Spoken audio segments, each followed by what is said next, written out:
Hello, how are you doing? It's awesome if you visited me before and you're come back, and it's pretty cool that if you're new for the first time seeing this video. I think of my evolution of awakening. That's what I think this is. It kind of dawned on me on my last video when I recorded it. Maybe that's what this is. This video's whole series is about. I don't know. I'm doing my favorite thing, almost favorite thing in the world. Maybe top 3 things in the world. I'm sitting by a chimenea, and I think that's a Spanish word for chimney. And it has a fire lit. I have some wood going, and it's just in my yard, and it's just so gorgeous. I watered my plants today, and the sun is now set, and the weather is barely cool enough for a fire pit. But I'm making it work because it's like one of my favorite things to do. And the Arizona desert did not get a big winter yet. February is typically our coldest month, but we're normally cold, dipping down into like 32 degrees, at least for maybe an hour. Many mornings in the late winter of December, and then just throughout January, but we haven't gotten that yet. It's kind of interesting. I'm not arguing about it or wishing it wasn't here. It's very nice. I love the heat. That's why I live in Arizona. I do like a little bit of cold, so if the cold wants to stay around a little bit longer, I welcome it with open arms. Yeah. I don't think we've had a freezing day yet where I live, and that's very unusual, especially for the early mornings.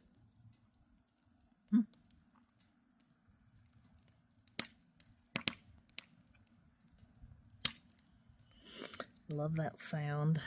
I'm going to put some more wood on, excuse me.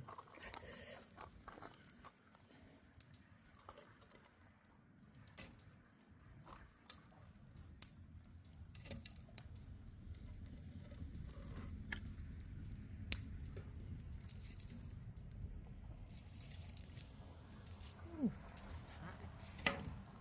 Let's see what that does. Oh, yeah. I love it so much. I have a very peaceful neighborhood, except for when people order DoorDash. Please, go get your own food, weirdo. I'm just joking. If any of my neighbors see this, I'm just joking. You're really not a weirdo for DoorDash. Thank God for DoorDash drivers.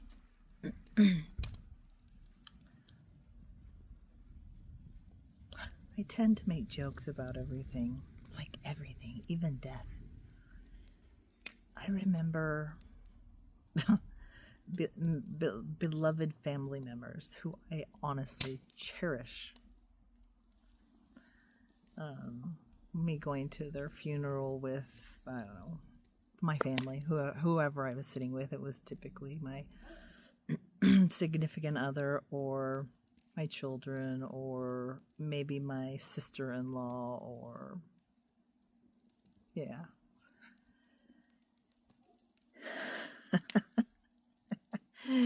And I swear, we would just look at each other across from one seat to another, one aisle, one pew to another during a funeral, and we'd just look at each other and not say anything, not even making a face, and somebody would crack up, and then somebody would look around like, who's cracking up? And then that person would look around and see the person laughing, and then they themselves would start cracking up. And it just was like contagious, small little contagious group, but that's funny. So somehow I have even managed to make funerals a place of joy actually.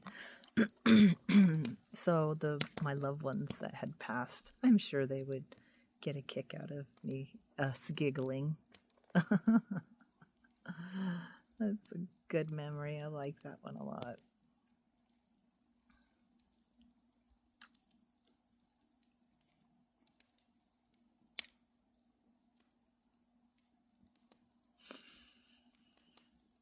I wonder what's going to come through in this video. What's going to happen?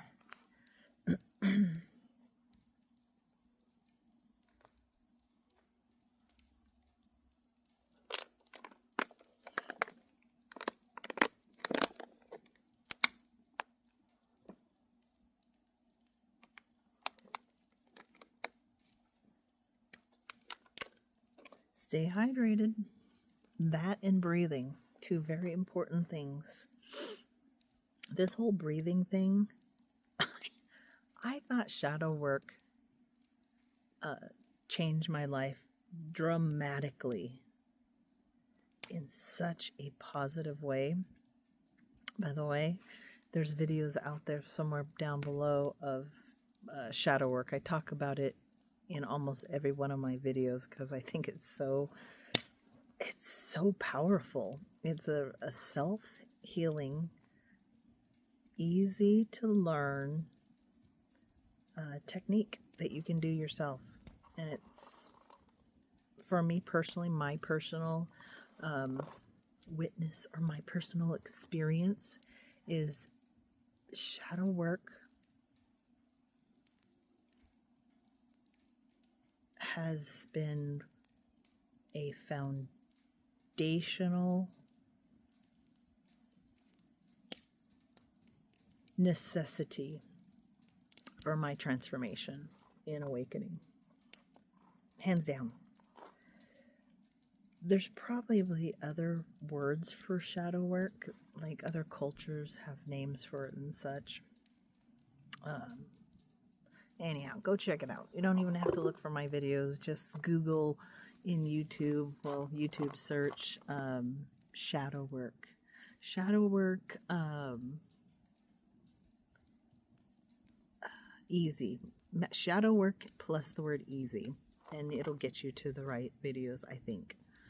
I don't know where I was going with this. Okay, what I found, so since then, I thought shadow work that was it. It couldn't get better of a healing process or a growth process than shadow work. Do you hear the coyotes? Listen.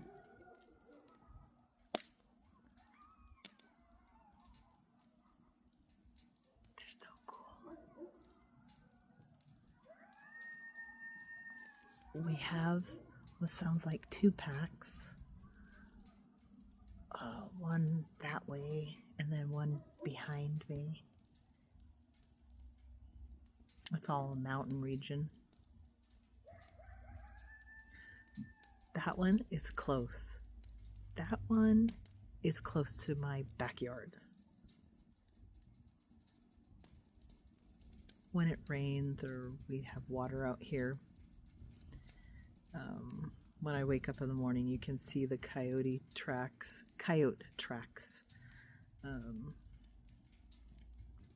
everywhere. I love it. I think they're so cool.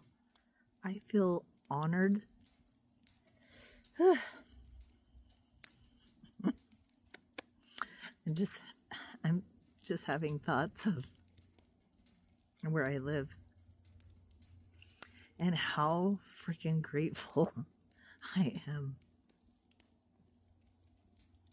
I'm so incredibly grateful for where I live and my life today. I'm grateful for all stages of my life.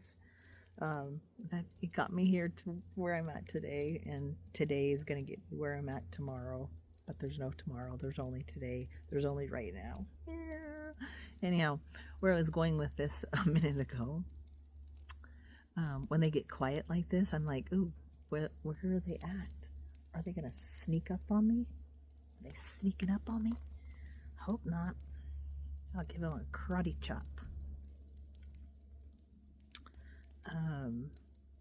So shadow work, and then my discovery of breath work, breathing,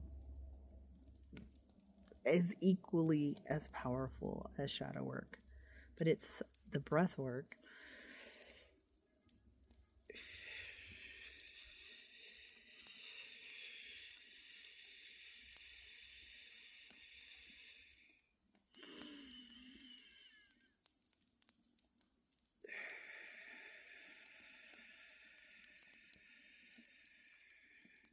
Three good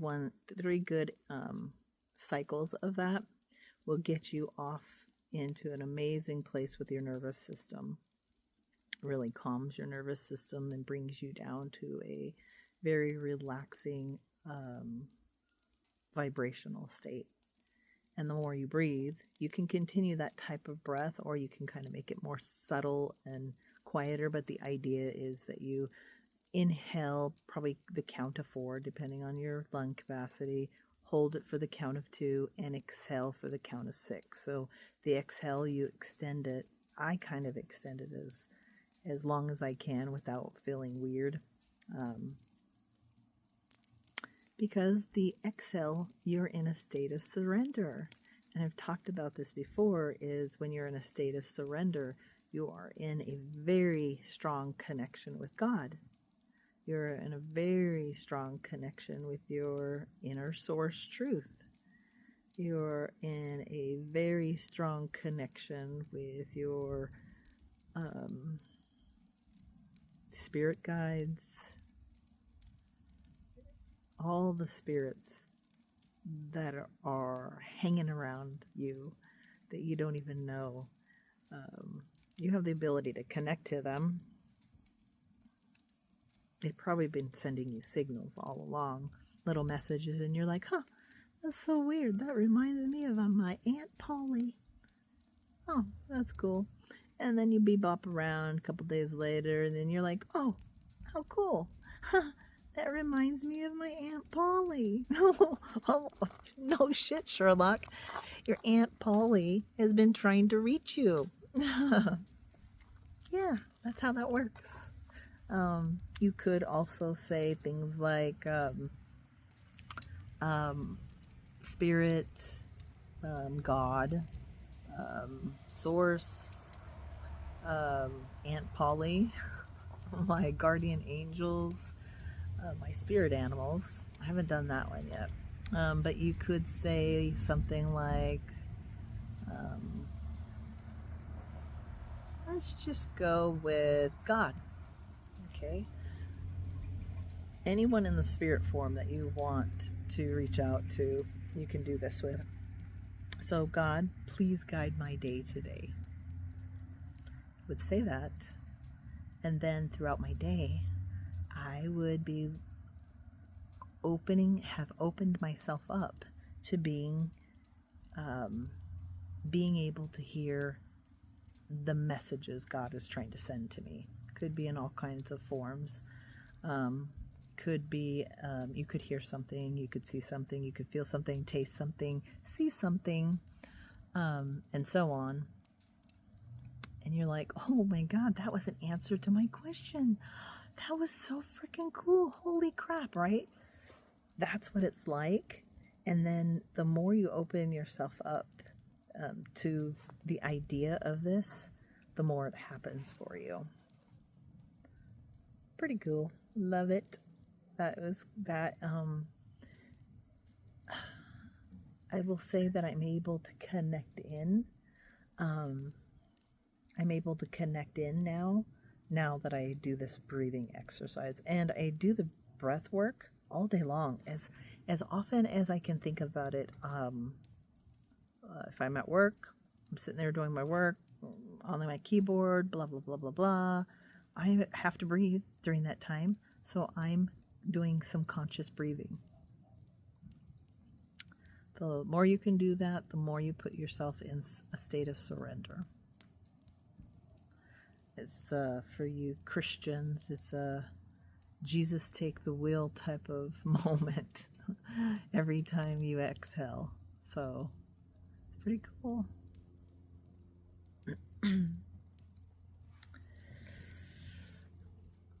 The moon looks pretty cool tonight. It's not quite full, maybe a couple more days or so.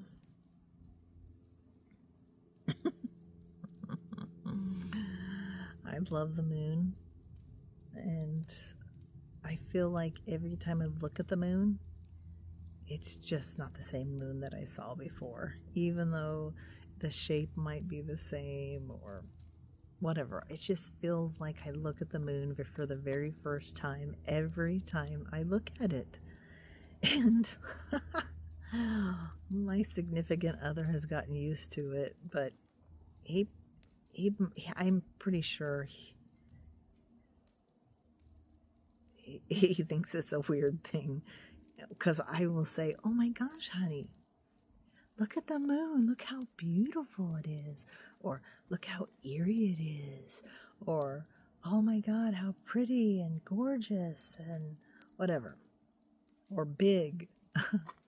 And he will say pretty much 100% of the time, "Uh-huh, yep, it's always like that." It's like that every month or something like that. One day every month, Teresa, it's like that. It's cute, right? He says it's always like one day of the month. It's always like that. It's so cute, right? Anywho.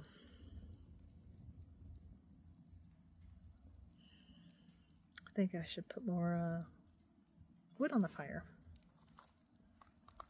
I'll be right back.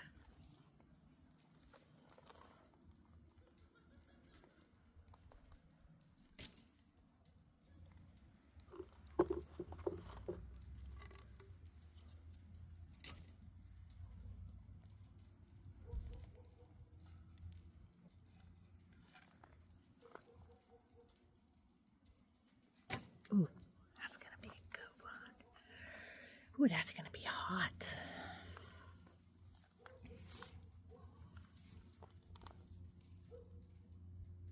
Did I mention I love my neighborhood? It is so peaceful. We were in the country, and then the city caught up with our neighborhood. That was in the country, quite honestly, with single family homes and large apartment complexes, multi-story complexes. And then they took my 2-lane road, one direction each way, and they expanded it to 6 lanes within, I feel like it was within a year the project lasted. And so when they started on that project, we said, okay, we no longer are living in the country. Let's do something about it. And so my significant other took the lead and just was an amazing rock star and found this amazing place to live. So now we're building our home. He's building our home. Let's get real. I barely did weird things that he's asked me to, but I mean, associated to building a house, weird things. Let's get straight here. This is a PG-13 channel. Maybe, I don't know. It's not made for kids. At least that's the box that I check when I upload these. I don't know much about YouTube, but it just has that box and I have to answer it. And I definitely am not making these necessarily for children at this time. Although these teachings would be amazing for children. The whole teaching them meditation at a very young age really helps them learn how to self-soothe themselves. Maybe it's just self-soothe. You can teach that to young grade school children, and it's a lifetime tool that they can use to get themselves into control. And it's really easy to teach. It's really mantra, not really mantra. It is a type of meditation that you start out saying a sound. It's not a word. You would not choose a word. You're just choosing a sound. It could be a 1-syllable sound, a 2-syllable sound, 3-syllable sound. The more syllables that you use in your sound creation, it's more of an advance. It's more for a really advanced meditators. So I always recommend starting out this type of meditation with 1 or 2 syllable sounds. Although for myself, I particularly like this. So what you're going to do is you're going to make up a sound. Aramu. Aramu. Now, I'm sure at this point it probably sounds like some sort of Indian language, and it may be, I don't know, but I don't speak Indian or Hindi or whatever the other languages are. And to me, it's just sounds because I don't know that they're words. So you want to choose a sound that you can repeat. You're going to first start out by repeating the sound like Aramu. Aramu, Aramu. You can choose the pace of the repetition of your sound as you desire, but that's about how I start out. You will close your eyes, and you can do this in a classroom setting, right? You can give the whole classroom the same sound to make, like ama, ama, ama.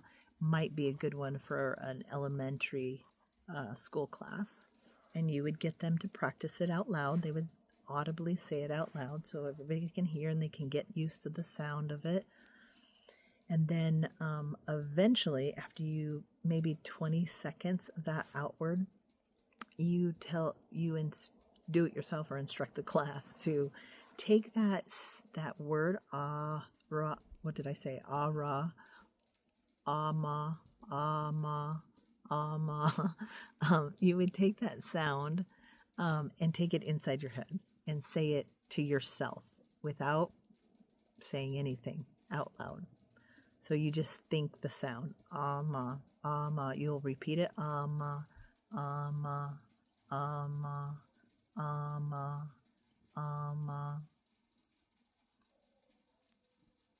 Now I'm repeating it in my head.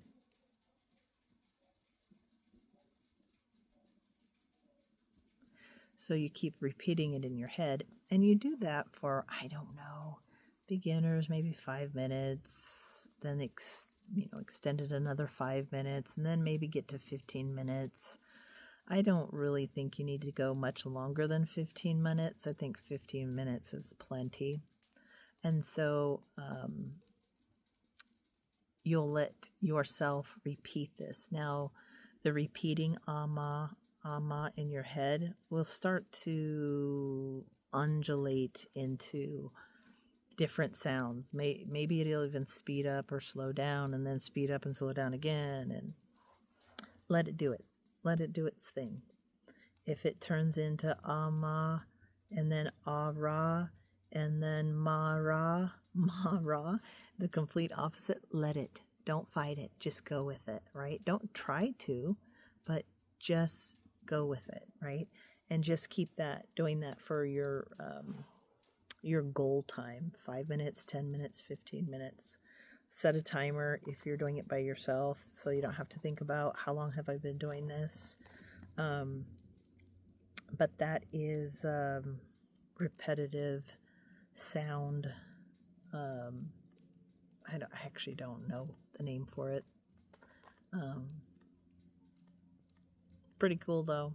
It's wonderful, easy way to learn how to meditate. And then there's other techniques that you can learn that have nothing to do with what I just explained to you. My form of meditation right now is completely on my breath work. Completely. That's how I meditate now. And I love it.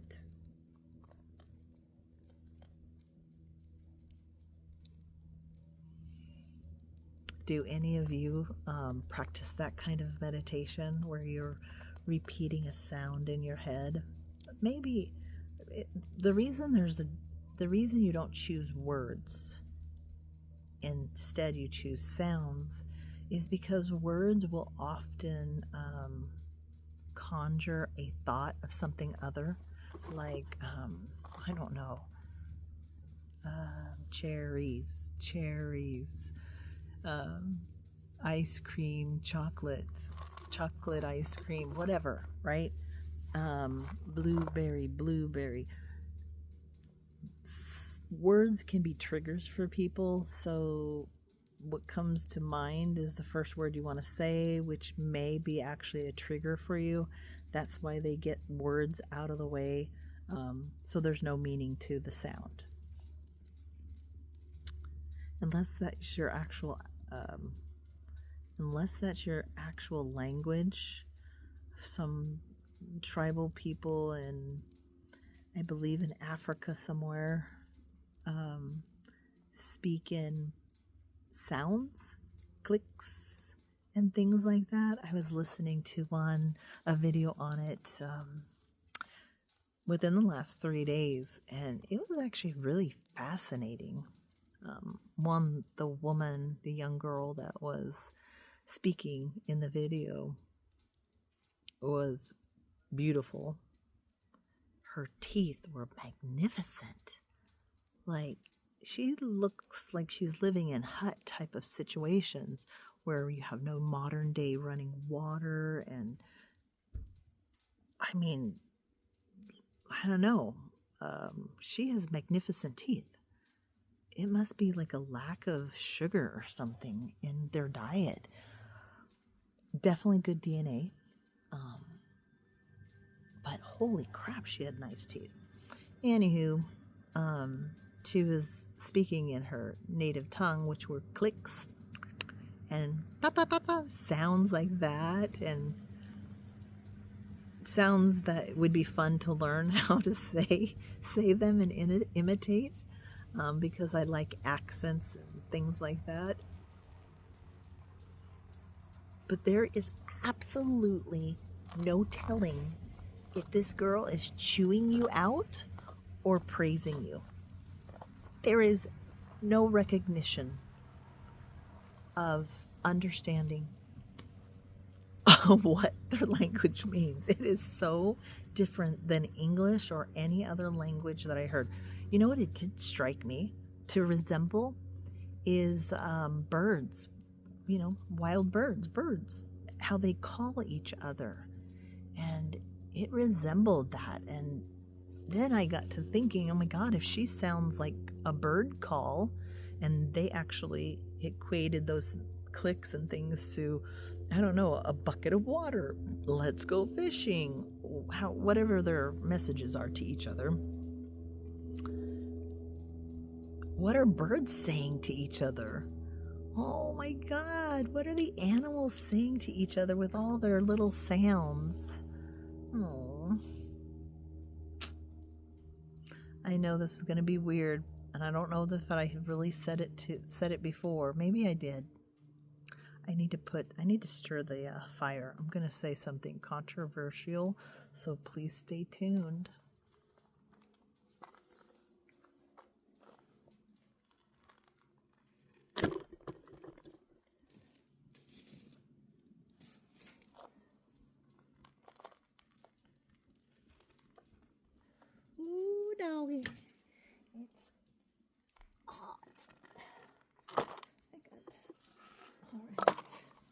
just put 3 logs on the fire. And I got 2 left. Otherwise, I gotta go get more wood behind me. Anyhow, so did you stay tuned to hear the controversial statement? I am a hunter, pew pew hunter, bow and arrow hunter. Never hunted with a knife. People do it, but I didn't. And I have a freezer full of 2 elk. I tagged out, and my husband tagged out. My significant other, my sweetheart, my love, tagged out. It was a cool experience. Don't get me wrong. There's a part of me that really doesn't regret it, because this life is about experiences. I did nothing illegal. But I did end the life of an elk. And within a year after that, I became a vegetarian overnight. So I'm a vegetarian. I've been a vegetarian for over a year and a half now. Yeah, over a year and a half. And I have to tell you, I don't miss eating meat. And I was a big meat lover. Like ribeye steaks were my favorite. Sorry for my Hindu religious partners or friends out there. Yeah, I really loved ribeye steak. Very nice fat marbling and stuff like that. But anyhow, so I love meat is my point. And when I made the decision about a year after I killed my elk, I said, well, I went through a whole year of kind of trauma dealing with that. That was a very traumatic thing, killing that elk. The act of doing it was actually a lot easier than you could ever imagine. A lot easier than I've ever imagined. That was my first big game kill. And, but the aftermath of after killing the elk,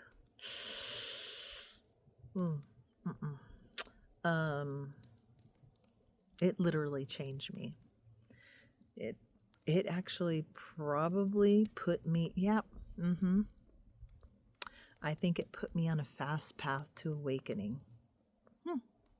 Look at that. A silver lining out of that story that I didn't think of until right now. It's definitely a healing that I had to get through, and clearly with my emotions right now, I still had a little bit of trauma to deal with, and it looks like I just walked through that. That's called shadow work, actually.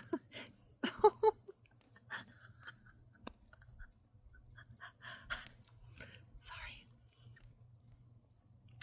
Let me compose my emotions real quick.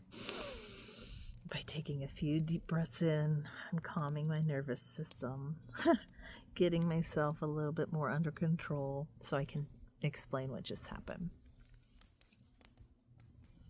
Okay. You know how I just went on a rant before this about shadow work and how easy it is? I just did shadow work right in front of you. That's so cool. Shadow work is about going back sometime in your past where you have some traumas, and I did a lot of shadow work on my young self, and then I don't know, 11-year-old self, and then 15-year-old self, and even 20-something-year-old self, and even 30-something-year-old self. And I thought I did shadow work. I did something with shadow work on this elk kill, my experience with it, but it's evident now what just happened on video. I can't wait to watch back. Is I, without knowing it, I actually role played shadow work for you. I went back. You can do this in your head, or you can actually do it out loud. Somebody actually can guide you through it as well. Like if you're a person that has trouble visualizing things, you can have a guided coach, and it works just as well. It's just as healing. So how it worked is I went back into a time that was traumatic for me, that created a trauma that, for whatever reason, I didn't fully deal with the trauma at the moment that it occurred. I kind of hid it away. I dealt a little bit with it, so it wasn't huge. It was big, but it wasn't huge. And I put that trauma, the feeling, away in some sort of little hiding place in my body. It's hiding now in the shadow of my body, the cracks and crevices of my body somewhere.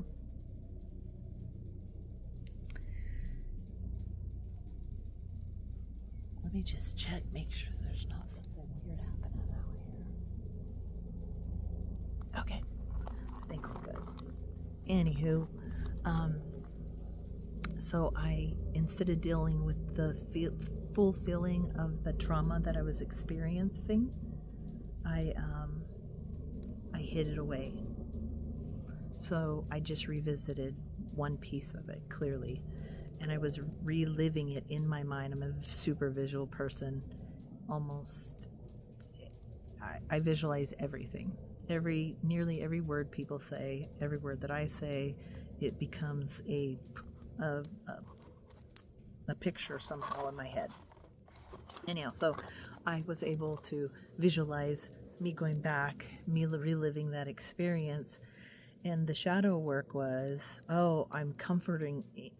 As I was speaking, I'm really comforting myself, because I'm being gentle with myself and forgiving and understanding that there is a reason I did that. I don't fully understand all the reasons. I understand some of them, but maybe the other reasons will come out eventually. Is where my head was as I was speaking. I don't know my actual words, so I can't wait to go back and listen to it.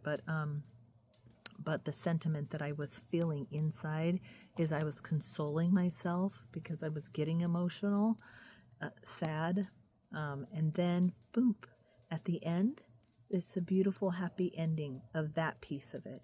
Is, okay, your elk taught you that, well, one, I guarantee you the universe has been telling me, hey girl, you need to get on this awakening journey. We need you. Get going. What's happening, right? And I told you I started this journey in my other videos about 2010. I was always spiritual, but 2010 is where I really picked it up, and it started with the law of attraction, which got me in the land of woo-woo, which then snowballed and opened my mind to hearing lots of other people's ideas about lots of the universe, everything that all is. So I feel like I kind of was slow at one point, and that's probably what this elk was put there. You actually put challenges for yourself to help you wake up. Challenges, you're like, oh, why did I work with that person? And then you go to another job and you're like, oh my God, this person is just like that person. Why does this keep happening? You're supposed to learn from that person. I don't know what it is. You'll have to figure it out. You're supposed to learn something from them, because they are actually reflecting you. Something inside of you is being reflected at them, which makes you only see them in this reflection that you're beaming at them. It's like this, almost like this overlay character, this highly sophisticated overlay it's kind of like you're controlling that person. You said, oh, I want this person to be a mean person. You don't technically say that out loud, but you do that with your thoughts. You do that with something going on in yourself. And it's typically, you don't like yourself, typically. If you're dealing with somebody that doesn't like you all the time, these people don't like you, it's honestly, it's because you don't like yourself. So go inward and heal that. And you're like, oh, I do like myself. No, believe me, I've been there. Believe me, I've been there. You know how many times I said I like myself? And then once I got into this and really breathing techniques, shadow techniques, I realized, wow, girlfriend, you really don't like yourself. And here you see evidence there. You see evidence there. There's definitely evidence over there. And you're like, shit. Okay. And then you're just now on a little bit of a journey to how to love yourself. And you go on a little bit of a side branch off of your big path forward of awakening. And you go off into this side branch and learn a little bit about loving yourself. And you're like, oh, that was freaking cool. I love myself now. You come back up and carry on through the main branch of your journey, of your path. And you'll get these branches that go off and you get to learn about. Wow. That was a rant, but I think it was a good rant. I don't know where I was at with that one.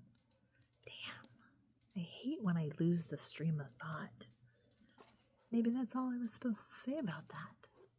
I gotta stir this fire because it's getting cold. It's getting cold. Hold on.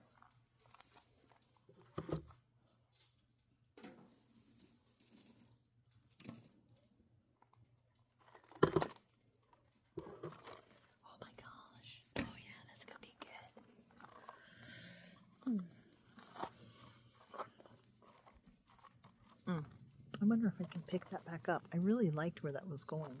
Oh, my healing self.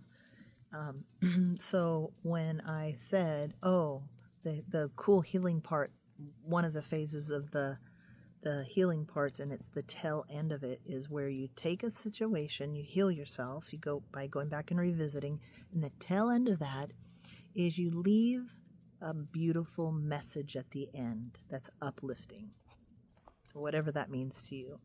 In my case, it was,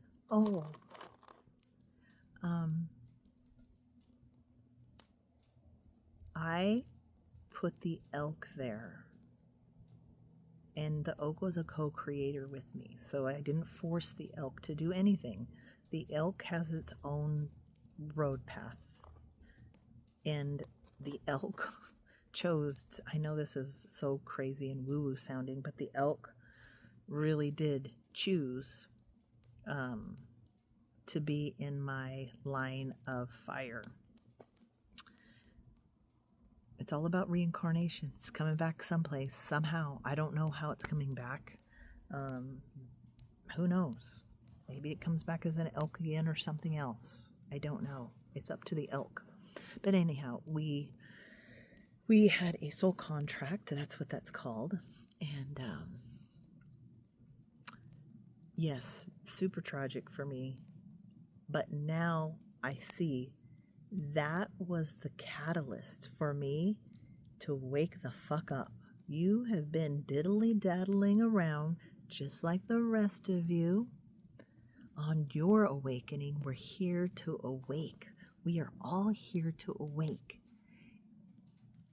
And it's a fun journey. Yeah, there's some spots in our life, depending on what challenge we put in front of us to help us wake up. We put those challenges in front of us to help us wake up. So that's what this elk did for me. It was the catalyst for me to say, wake the fuck up, get your ass in gear, get on this, start studying your ass off about spiritual awakening, connecting to God. Eventually I learned that was completely just about opening your connection to God. And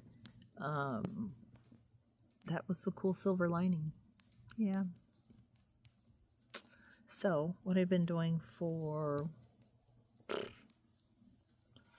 no less than 30 days, I think. I lose track of time. I mean, I try to live in the now, so I kind of lose track of time. I'm like, what day is it? Oh, shoot. Okay.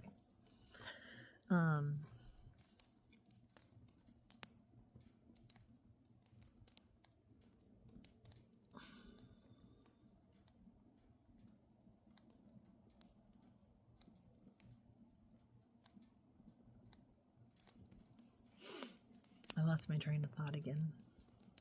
Dang it. I don't know why it does that.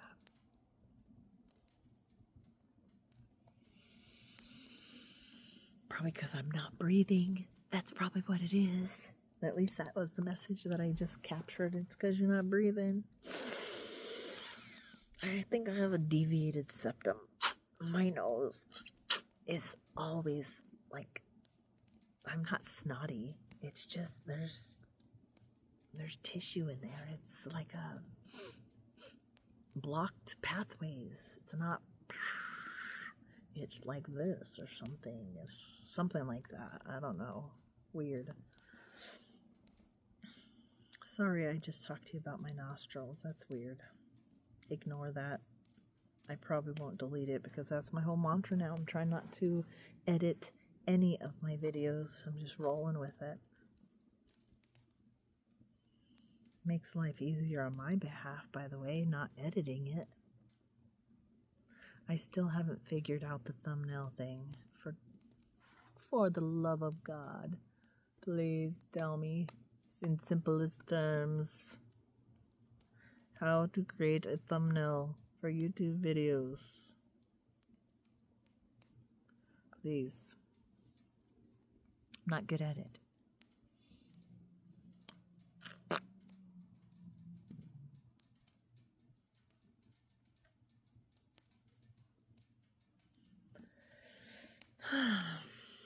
So nice out here. Love it so much.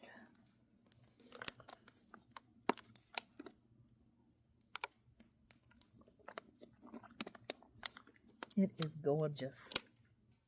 It is so beautiful. It is the evening of January 29th, 2026. Where did January go? All right, I guess that's the end of my video for you today. Maybe for me today. Not sure who these videos are for, but they're kind of fun to make. And they're silly. But my video cut off, so I don't know where it cut off.